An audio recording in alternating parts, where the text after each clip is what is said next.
Welcome વિદ્યાર્થી મિત્રો. સ્વાધ્યાયનો દાખલા નંબર આપણે પહેલો જોઈએ, ચેપ્ટર નંબર 2. સ્વાધ્યાયનો પહેલો તમને શું કીધું કે 5 × 10⁻8 કુલમ અને -3 × 10⁻8 કુલમ આ બે વિદ્યુતભારો છે. 16 સેન્ટીમીટર અંતરે આ બે વિદ્યુતભાર રહેલા છે.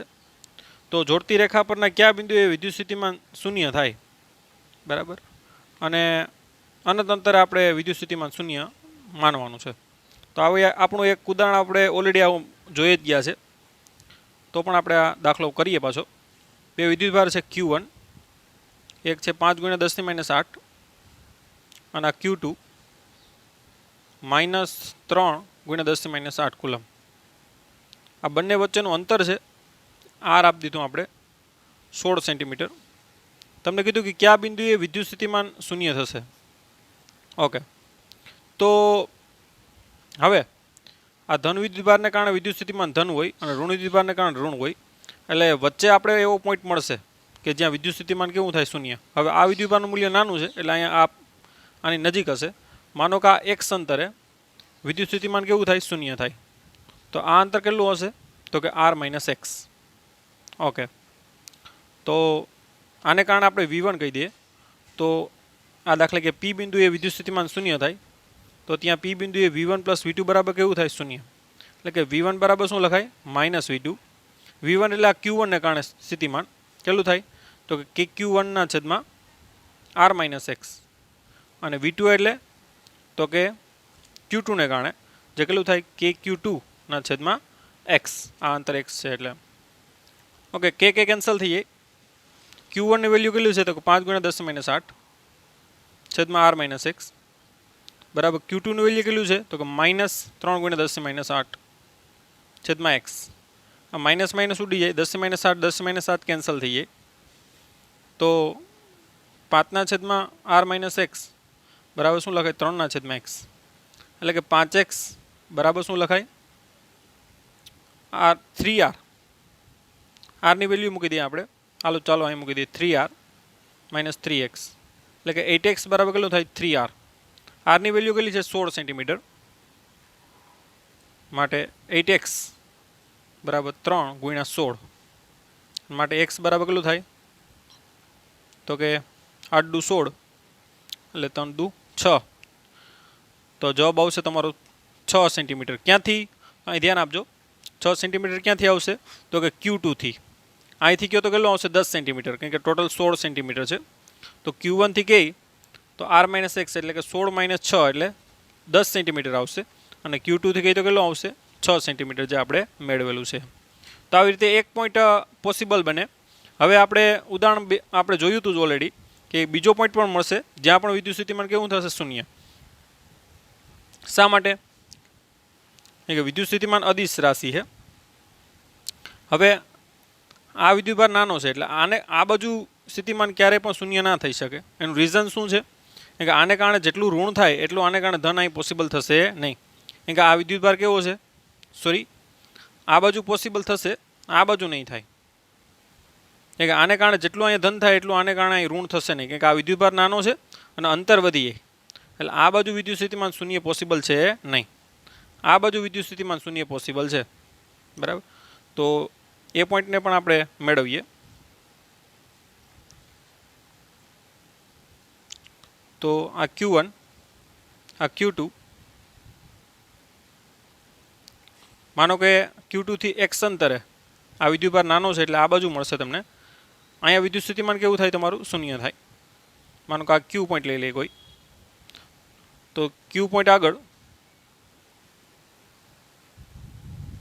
v1 + v2 = કેવું થશે, શૂન્ય થશે. આ અંતર આપણે r આપી દીધું, તો આ અંતર અહીંથી કેટલું થાય, તો કે r + x. ઓકે, એટલે કે v1 ની કિંમત મૂકો. ચાલો, v1 = શું થાય, -v2. v1 એટલે તો કે kq1/v1 એટલે અહીંથી અહીંયા સુધીનું અંતર કેટલું છે, r + x = v2. v2 કેટલું છે, તો કે kq2/x. એટલે k કેન્સલ થાય. q1 ની વેલ્યુ આપણે ખ્યાલ છે કેટલું છે, તો કે 5 × 10⁻8/r + x, sorry r + x = Q2 ની વેલ્યુ આપણે ખ્યાલ છે -3 ગુણ્યા 10⁻8 છેદમાં x એટલે 10⁻8 કેન્સલ થાય માઇનસ માઇનસ કેવું થઈ જાય પ્લસ થઈ જાય એટલે 5/r + x = શું થાય 3/x એટલે કે 5x = 3r + 3x 3x આ બાજુ આવી દીધું તો 5 માંથી 3x થાય તો 2x = 3r r ની વેલ્યુ મૂકી દો 16 સેન્ટીમીટર જે આપણે આપેલી છે તો 2x = 16 એટલે 8 × 16 એટલે 2 કેન્સલ થાય એટલે 8 તેરીને 24 સેન્ટીમીટર તો આવી રીતે ધ્યાન આપજો આ x એટલે ક્યાંથી અંતર લીધું આપણે તો કે Q2 થી Q2 એટલે -3 ગુણ્યા 10⁻8 કુલમ વિદ્યુતભારથી કેટલા અંતરે તો કે 24 સેન્ટીમીટર અંતરે વિદ્યુત સ્થિતિમાન કેવું થાય શૂન્ય અથવા તો Q1 થી ગયો તો 16 + 24 એટલે કેટલા થશે 40 સેન્ટીમીટરે શૂન્ય થાય આમ બે જવાબ આવી શકે Q1 થી ગઈ તો 40 Q2 ગઈ તો 24 સેન્ટીમીટર તો આ રીતે આરામથી સ્વાધ્યાયનો પહેલો દાખલો છે જે ઉદાહરણનો સેમ દાખલો છે એ આપણે કરી શકીએ સ્વાધ્યાયનો બીજો દાખલો જો સ્વાધ્યાયનો બીજો દાખલો સ્વાધ્યાયના બીજા દાખલામાં શું કીધું કે 10 સેન્ટીમીટર બાજુવાળો એક નિયમિત ષટકોણ છે આપણે નિયમિત ષટકોણ એટલે બધી બાજુની લંબાઈ કેવી હોય સરખી હોય ષટકોણ એટલે કેટલા ખૂણા હશે ને 6 ખૂણા ઓકે આ નિયમિત ષટકોણ માનો કે A B C D E F છે ઓકે આ ષટકોણના દરેક બિંદુ ઉપર 5 માઇક્રોકુલમનો વિદ્યુતભાર મૂકેલો છે દરેક ઉપર Q આવી રીતે મૂકેલો છે અને Q બરાબર કેટલો આપી દીધો તમને 5 માઇક્રોકુલમ ઓકે તો તમને શું કીધું કે ષટકોણના કેન્દ્ર ઉપર વિદ્યુત સ્થિતિમાન ગણો ઓકે તો શિરોબિંદુથી કેન્દ્ર વચ્ચેનું અંતર r છે ઓકે તો બધા અંતર r જ થાય કેમ કે નિયમિત ષટકોણ છે તો ટોટલ કેટલા છે 6 એટલે કુલ વિદ્યુત સ્થિતિમાન શું થશે તો કે V બરાબર VA V1 + V2 + V3 up to V6 બધા શિરોબિંદુ આ શિરોબિંદુ A ને કારણે V1 શિરોબિંદુ B ને કારણે V2 V3 આવી રીતે V6 આ બધાનો શું થાય અદિશ સરવાળો કેમ કે વિદ્યુત સ્થિતિમાન કેવી રાશિ છે અદિશ રાશિ છે હવે અહીંયા બધા વિદ્યુત સ્થિતિમાન સરખા છે એટલે V બરાબર શું થાય KQ/R વત્તા આ પણ કેટલું થાય KQ/R આવી રીતે શું આવશે 6 વખત KQ/R આવશે એટલે શું આવશે 6 ટાઈમ KQ/R તો ટોટલ વિદ્યુત સ્થિતિમાન કેન્દ્ર ઉપર કેટલું થાય તો કે 6 KQ/R હવે આપણે R મેળવવો પડશે Q તો આપણે આપી દીધો તમને આ બાજુની લંબાઈ છે ને એ 10 સેન્ટીમીટર આપી છે ધ્યાન આપજો હવે ષટકોણના દરેક ખૂણાનું માપ કેટલું હોય 120 હોય બરાબર જે આપણે ખ્યાલ છે ષટકોણના દરેક ખૂણાનું માપ કેટલું હોય 120 તો આ કેટલું થશે 60 નું આ પણ કેટલું થાય 60 નું આ પણ કેટલું થાય 60 નું હવે આ 60 તો આ ત્રિકોણના ત્રણેય ખૂણાનો સરવાળો કેટલો હોય 180 તો આ પણ કેટલો થાય 60 એનો મતલબ કે આ જે ત્રિકોણ બને એ કેવો ત્રિકોણ બને સમબાજુ ત્રિકોણ બને કેવો બને સમબાજુ એટલે r હોય સોરી આ 10 સેન્ટીમીટર હોય તો r બરાબર કેટલું થાય 10 સેન્ટીમીટર કારણ કે આ સમબાજુ ત્રિકોણ બન્યો એટલે કે આ ખૂણો 60 આ ખૂણો 60 તો આ ખૂણો પણ કેટલો 60 એટલે ત્રણેય ખૂણા જો 60 ના હોય તો આ કયો ત્રિકોણ બન્યો સમબાજુ એટલે જેટલી લંબાઈ આ હોય એટલી જ લંબાઈ આ છે એટલે r બરાબર કેટલા થાય 10 સેન્ટીમીટર તો આપણે આરામથી કિંમત મૂકી શકીએ કે 6 × 9 × 10⁹ ગુણ્યા Q એટલે 5 માઇક્રોકુલમ એટલે 5 × 10⁻6 છેદમાં R એટલે 10 સેન્ટીમીટર એટલે 10 × 10⁻2 ઓકે તો આ 10⁻2 કેન્સલ થઈ જાય એટલે 10⁻4 આવશે 5 દુ 10 એટલે 2 આવશે 3 દુ 6 એટલે 2 કેન્સલ થાય 9 તેરી 27 તો V બરાબર કેટલો આવશે તો કે 27 ગુણ્યા આ 10⁹ અને આ -4 એટલે કેટલી આવશે +5 વોલ્ટ આવી રીતે કેન્દ્ર ઉપર વિદ્યુત સ્થિતિમાન કેટલું હશે તો કે 27 × 10⁵ ઓકે હજી આપણે શું મેળવવાનું કીધું ઓકે બીજું કંઈ નથી આમાં તો આ થઈ ગયું સ્વાધ્યાયનો દાખલામાં બીજો લખી લ્યો વ્યવસ્થિત ઓકે સ્વાધ્યાયનો ત્રીજો દાખલો જોઉં તમને કીધું કે બે વિદ્યુતભારો છે એક વિદ્યુતભાર બે માઇક્રોકુલમ છે, એક -2 માઇક્રોકુલમ છે, એની વચ્ચેનું અંતર 6 સેન્ટીમીટર છે અને એ અને બી બિંદુ ઉપર એ મૂકેલા છે. ઓકે, આ બિંદુ એ કહી દો અને આ બિંદુ બી કહી દો. એની વચ્ચેનું અંતર 6 સેન્ટીમીટર છે.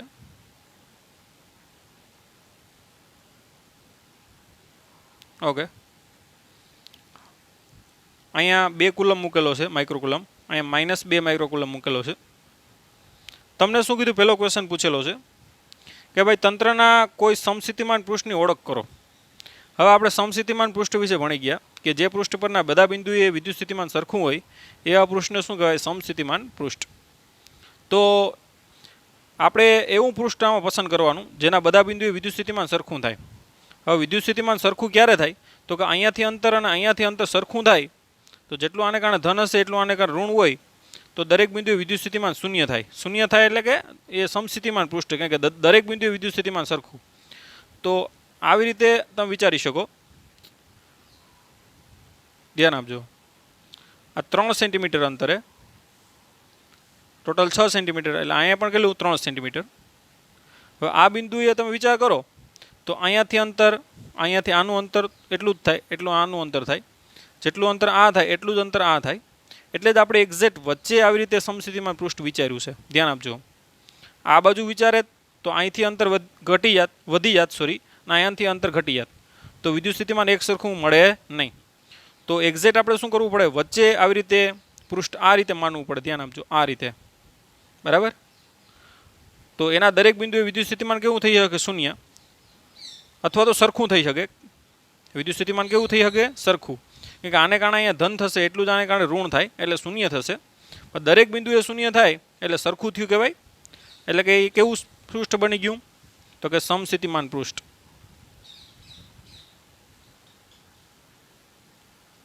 હવે કોઈ એ બિંદુ આગળ આપણે મેળવીએ વિદ્યુત સ્થિતિમાન, ચાલો પી બિંદુ આગળ મેળવીએ તો પી બિંદુ આગળ વિદ્યુત સ્થિતિમાન, પી બિંદુ આગળ વિદ્યુત સ્થિતિમાન કેટલું થશે? તો કે ટોટલ વિદ્યુત સ્થિતિમાન V બરાબર શું થાય? એને કારણે VA અને બીને કારણે VB. તો કેટલું થશે? KQ ના છેદમાં R વત્તા KQ ના છેદમાં કેટલું થાય? R. ઓકે, કિંમત મૂકી દો. K/R કોમન કાઢો. આ Q કેટલો છે? 2 માઇક્રોકુલમ. આગળ છે -2 માઇક્રોકુલમ. એટલે ડાયરેક્ટ કહી શકો કે આ 0 ગુણ્યા K/R એટલે કેટલું થાય? 0. K ની વેલ્યુ કોઈ મૂકવાની જરૂર છે નહીં. કારણ કે જેટલો વિદ્યુતભાર આ ધન છે એટલો કેવો છે? ઋણ છે. એટલે પી બિંદુ આગળ વિદ્યુત સ્થિતિમાન કેવું થશે? શૂન્ય. આ રીતે કોઈ પણ બિંદુ, આ બિંદુ આગળ બધા બિંદુ આગળ વિદ્યુત સ્થિતિમાન કેવું થવાનું છે? શૂન્ય. માટે એક્ઝેક્ટ આવી રીતે વચ્ચે વિદ્યુત સ્થિતિમાન સમસ્થિતિમાન પૃષ્ઠ તમે લઈ શકાય. અને બીજો પણ ક્વેશ્ચન એમાં પૂછેલો છે કે આ સપાટી પરના દરેક બિંદુએ વિદ્યુત ક્ષેત્રની દિશા કઈ હશે? એમ તો આ બિંદુ આગળ વિદ્યુત ક્ષેત્રની દિશા આપણે ખ્યાલ છે કે આ ધન વિદ્યુતભાર છે અને આ ઋણ વિદ્યુતભાર છે. વિદ્યુત ક્ષેત્રની દિશા કઈ તરફ હશે? તો કે A થી B તરફ. દરેક બિંદુએ તમે જોવો તો વિદ્યુત ક્ષેત્રની દિશા કઈ તરફ હશે? તો કે A થી B તરફ. બરાબર? કારણ કે ધનમાંથી ક્ષેત્રરેખાઓ બહાર નીકળતી હોય, ઋણમાં શું થતી હોય? દાખલ થતી હોય.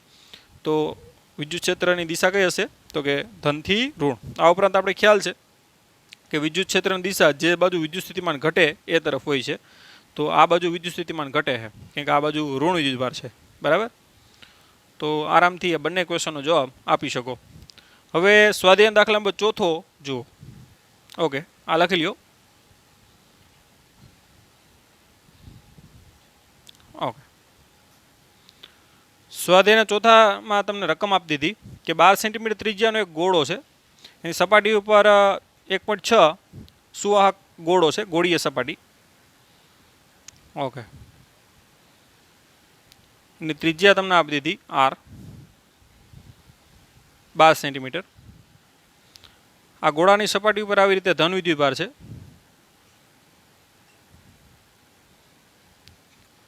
Q કહી દો અને Q નું મૂલ્ય આપી દીધું તમને 1.6 × 10⁻⁷ કુલમ.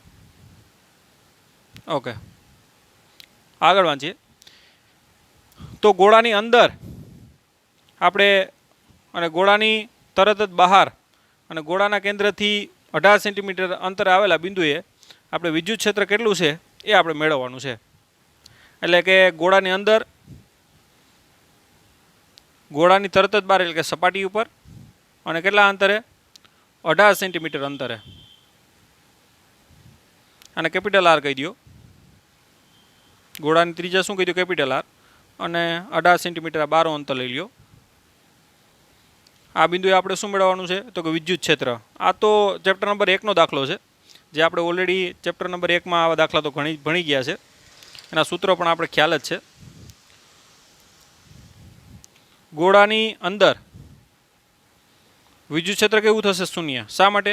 પહેલો કે અંદર કોઈ વિદ્યુતભાર છે નહીં. અંદર બધો વિદ્યુતભાર ક્યાં છે? સપાટી ઉપર. એટલે તમે ગાઉસિયન લ્યો તો અંદર ઘેરાતો વિદ્યુતભાર 0 આવે એટલે ફ્લક્સ 0 હોય. ફ્લક્સ 0 એટલે વિદ્યુત ક્ષેત્ર કેવું હોય? 0, જે આપણે ઓલરેડી મેળવેલું છે. તો આ રીતે ડાયરેક્ટ એનો જવાબ આપી શકો. પછી બીજું કે તરત જ બહાર એટલે કે સપાટી ઉપર, ગોળાની સપાટી પર વિદ્યુત ક્ષેત્ર E બરાબર કેટલું હશે? તો કે બધો વિદ્યુતભાર ક્યાં કેન્દ્રિત થયેલો ગણી શકાય? કેન્દ્ર ઉપર. આ સપાટી ઉપર છે એ બધો વિદ્યુતભાર ક્યાં કેન્દ્રિત થયેલો હોય?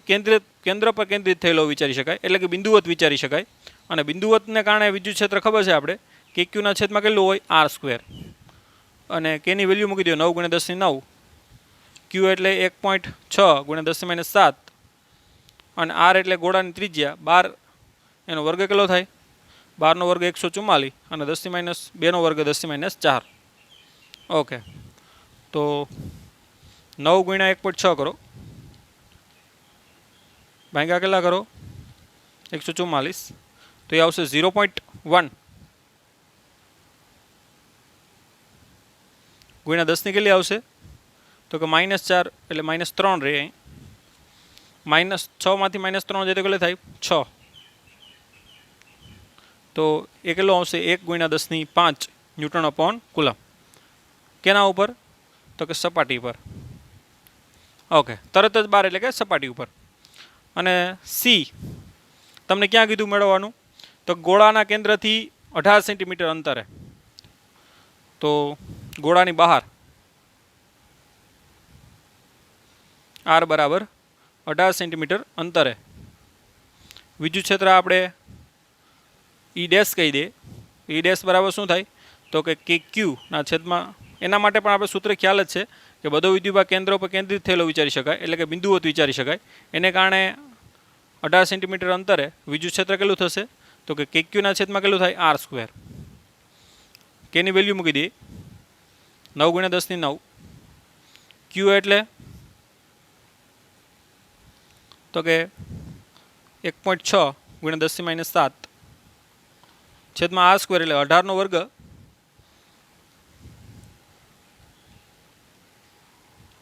324 × 10⁻, કેટલો આવશે? 4.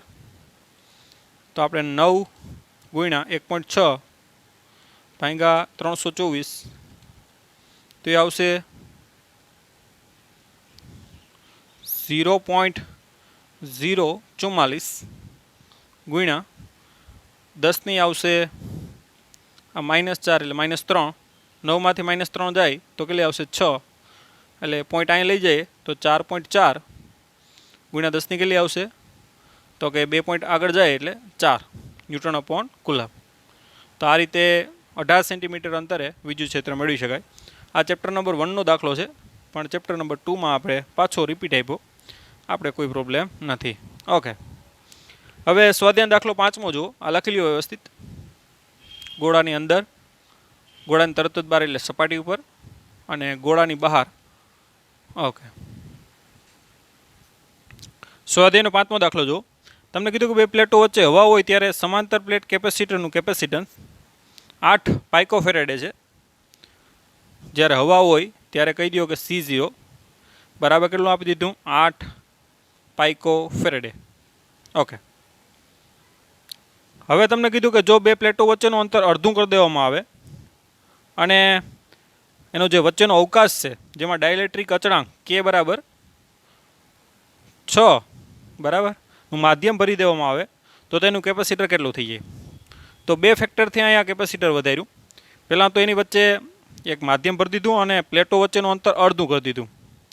તો પહેલાં તો આપણે સૂત્ર લખીએ કે 2 પ્લેટો વચ્ચેનું અંતર ડી હોય તો તેનું કેપેસિટર હવામાં કેટલું થાય? તો કે ε0 એના છેદમાં કેટલું થાય? ડી, જે આપણે ખ્યાલ છે. હવે અહીં 2 પ્રોસેસ કરી છે. 2 પ્લેટો વચ્ચેનું અંતર આ ડી ડેશ બરાબર d/2 કરી દીધું અને એની વચ્ચે કે બરાબર 6 વાળું શું કરી દીધું? માધ્યમ. એટલે હવેનું જે કેપેસિટર છે નવું કેપેસિટર એ સી ડેશ બરાબર આપણે ખ્યાલ છે કે કે સી થાય. જ્યાં સી એટલે શું છે? આપણે ઓલરેડી સૂત્ર મેળવી ગયેલ છે કે ડાયલેક્ટ્રિક ભરવામાં આવે તો સી ડેશ બરાબર શું થાય? કે સી. જ્યાં સી એટલે શું છે? તો કે અહીંયા સી એટલે જો અહીંયા પ્લેટો વચ્ચેનું અંતર અડધું ન કર્યું હોત તો C0 લખે તો આપણે, પણ પ્લેટો વચ્ચેનું અંતર અડધું કરી દીધું એટલે પહેલાં ε0 એના છેદમાં ડી હોય. હવે કેટલું થાય? ε0 એ ના છેદમાં કેટલું થાય? તો કે d/2. તો આ રીતે સી ડેશ બરાબર કેટલું થાય? તો કે 2k ε0 એ ના છેદમાં ડી. એટલે ε0 એના છેદમાં ડીનું મૂલ્ય આપણે C0 આપી દીધું જે 8 પાઇકોફેરેડે છે. એટલે 2k C0 લખી શકો. હવે બધાની વેલ્યુ આપણે રાખી દઈએ કે 2 કેની વેલ્યુ કેટલી આપી દીધી? 6 અને હવામાં કેપેસિટર કેટલું છે આપણે? તો કે 8. તો 8 6 ને 48 દુ 96 એટલે કેટલું આવશે? 96 પાઇકોફેરેડે. આવી રીતે બરાબર કેપેસિટર 2 ફેક્ટરથી વધાર્યું તો 8નું કેટલું થઈ ગયું? 96 પાઇકોફેરેડે. આવી રીતે વિદ્યુતભાર સંગ્રહ કરવાની ક્ષમતા આ રીતે તમે વધારી શકો. ઓકે, જે 12 ગણી થઈ ગઈ. 6 દુ 12, પહેલાં 8 હતું બરાબર, હવે કેટલું થયું? 96. ઓકે, તો આ થઈ ગયો સ્વાધ્યાય દાખલા નંબર 5મો. લખી લ્યો વ્યવસ્થિત. ઓકે, સ્વાધ્યાયનો 6થો દાખલો. તમને કીધું કે દરેક 9 પાઇકોફેરેડેના 3 કેપેસિટર છે. ત્રણેયનું કેપેસિટર સેમ છે. C1 બરાબર C2 બરાબર C3 9 પાઇકોફેરેડે આપી દીધું. ઓકે, તો સંયોજનનું કુલ કેપેસિટર ગણો. ત્રણેયને આપણે શ્રેણીમાં જોડવાના છે. ત્રણેયને કેમાં જોડવાના છે? શ્રેણીમાં. તો ત્રણેયને આપણે શ્રેણીમાં જોડીએ તો પરિણામી કેપેસિટર C હોય તો C 1/C બરાબર શું થાય શ્રેણીમાં? તો કે 1/C1 plus 1/C2 plus 1/C3. એટલે કે 1/C બરાબર 1/9 પ્લસ 1/9 એટલે કે 3/9 એટલે છેદ ઉડાડો તો કેટલા આવશે? 1/3. તો 1/C બરાબર 1/3 એટલે C બરાબર કેટલા આવશે? 3 પાઇકોફેરેડે. આમ પરિણામી કેપેસિટર કેટલું થાય? ત્રણેયને શ્રેણીમાં જોડો તો પરિણામી કેપેસિટર કેટલું થાય? તો કે 3 પાઇકોફેરેડે. આપણો પહેલો જવાબ થઈ ગયો. તમને બીજું પૂછ્યું કે આ દરેક સંયોજનને 120 વોલ્ટની સપ્લાય જોડવામાં આવે તો દરેક કેપેસિટરનો સમાંતર સ્થિતિમાન કેટલું? એમ આ C1, આ C2 અને આ C3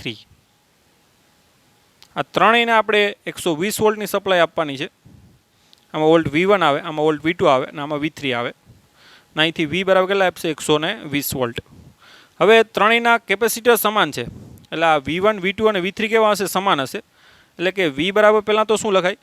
તો કે V1 plus V2 plus V3. તમને મેળવવાનું શું કીધું અહીંયા? કે V1 કેટલું હશે, V2 કેટલું હશે અને V3 કેટલું હશે એ મેળવવાનું કીધું. કે ભાઈ ત્રણેય કેપેસિટરને સમાંતર વોલ્ટેજ કેટલા હશે એમ. તો પહેલાં તો આપણે કરી નાખીએ કે કુલ વોલ્ટેજ V બરાબર શું થાય? V1 plus V2 plus V3, જે આપણે ઓલરેડી ખબર છે. તો હવે અહીંયા કેપેસિટર સેમ છે ને એટલે વોલ્ટેજ સેમ થાય. એટલે આપણે આમ લખી શકીએ કે ભાઈ V બરાબર V1 બરાબર V2 બરાબર V3 બરાબર V ડેશ લઈ લઈએ. એટલે V dash plus V dash plus V dash એટલે કેટલા થાય? 3V dash. માટે V ડેશ બરાબર શું થાય? તો કે V/3 એટલે કે 120/3 એટલે કેટલા આવશે? 40 વોલ્ટ. તો દરેક ટૂંકમાં કેપેસિટર છે ટૂંકમાં V1 બરાબર 40 વોલ્ટ આવશે, V2 બરાબર 40 વોલ્ટ આવશે અને V3 બરાબર કેટલા આવશે? 40 વોલ્ટ. આમ દરેક કેપેસિટરને સમાંતર વોલ્ટેજ કેટલા હશે? 40, 40 અને 40. બરાબર. તો આ રીતે આરામથી આપણે વોલ્ટેજ ગણી શકીએ. અને બીજી રીતે પણ ગણી શકાય, પણ એ રીતે કરવાની કોઈ જરૂર નથી. કુલ કેપેસિટર આપણી પાસે છે એટલે કુલ દરેકમાં વિદ્યુતભાર સમાન હોય એટલે પહેલાં તો વિદ્યુતભાર આપણે મેળવી લઈએ તો ચાલે કે ક્યુ બરાબર શું થાય CV બરાબર. ચાલો બીજી રીત કરી જ નાખીએ. દરેકમાં વિદ્યુતભાર સમાન હોય કેમ કે શ્રેણીમાં આપણે ખબર છે કે વિદ્યુતભાર સમાન હોય. તો કુલ કેપેસિટર આપણે મળી ગયું 3 પાઇકોફેરેડે. તો 3 ઓકે ગુણ્યા પાઇકો એટલે કેટલા થાય ઓકે ચાલો એ મૂકવાની જરૂર નથી મૂકી દઈએ. ચાલો 3 ગુણ્યા 10 - 12 પાઇકો એટલે ગુણ્યા વોલ્ટ કેટલા છે 120 એટલે 12 તેરીને 36 એટલે 360 પાઇકો કુલમ આવશે બરાબર. ઓકે આ મળી ગયો કુલ વિદ્યુતભાર. હવે V1 મેળવવો હોય આપણે સપોઝ કે આ કેપેસિટર અલગ અલગ આપેલા હોય ને તો આ રીત કામ લાગે. તો V1 મેળવવો હોય તો V1 બરાબર શું થાય આપણે ખબર છે Q ના છેદમાં C1. Q એટલે કેટલું છે 360 છેદમાં C1 એટલે કેટલું છે તો કે 9 10 - 12 અને આ પણ 9 પાઇકોફેરેડ એટલે 10 - 12 10 - 12 ઉડીએ 9 ચોકને 36 એટલે કેટલું આવશે આવી રીતે V1 40 વોલ્ટ. આવી રીતે V2 મેળવવું હોય તો V2 કઈ રીતે મળશે તો V2 બરાબર Q ના છેદમાં C2 V3 બરાબર Q ના છેદમાં C3 એ પણ કેટલા કેટલા આવશે 40. તો આ રીતે બીજી રીતે પણ તમે આ ગણી શકો. આ રીત ક્યારે કામ આવે તો કે અલગ અલગ કેપેસિટર હોય તો આ રીતે આરામથી તમે કરી શકો. તો બીજી રીત આમાં સેમ કેપેસિટર છે એટલે ડાયરેક્ટ થઈ જાય. બાકી જો C1 C2 અને C3 ના મૂલ્ય અલગ અલગ આપેલા હોય તો V1 V2 અને V3 કેવા આવશે અલગ અલગ.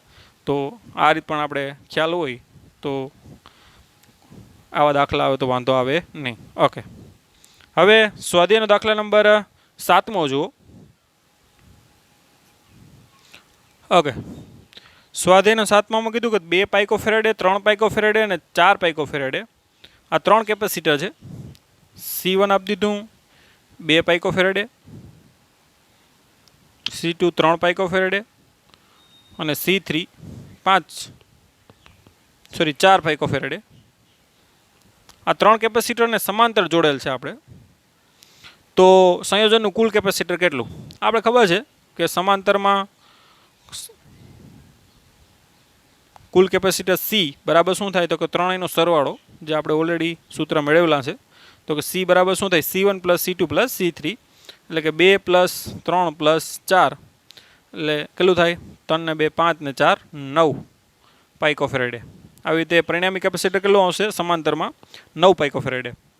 પછી તમને શું કીધું કે આ સંયોજનને આપણે 100 વોલ્ટની બેટરી સાથે જોડવામાં આવે તો દરેક કેપેસિટરનો વિદ્યુતભાર કેટલો હશે એમ. ઓકે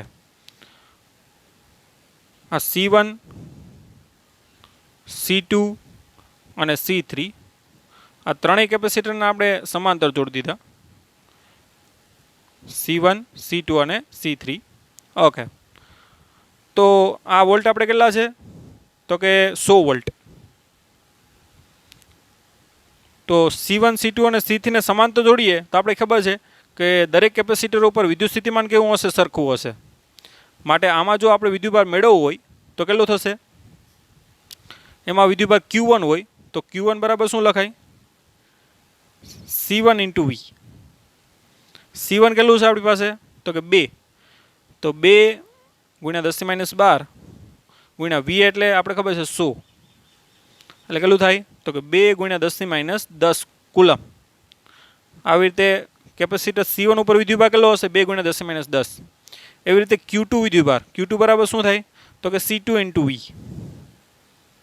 તો C2 આપણી પાસે કેટલું છે તો કે 3 ગુણ્યા 10 - 12 છેદમાં ગુણ્યા 100 સોરી એટલે 2 મીંડા જાય એટલે 3 ગુણ્યા 10 - 10 કુલમ.